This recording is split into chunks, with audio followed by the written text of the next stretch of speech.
You ask Tiger to solve.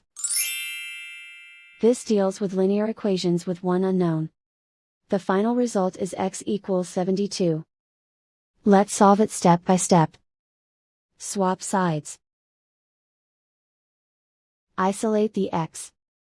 Multiply both sides by 100. Group like terms. Multiply the coefficients. Simplify the fraction. Multiply the fractions. Simplify the arithmetic. And so the final result is x equals 72.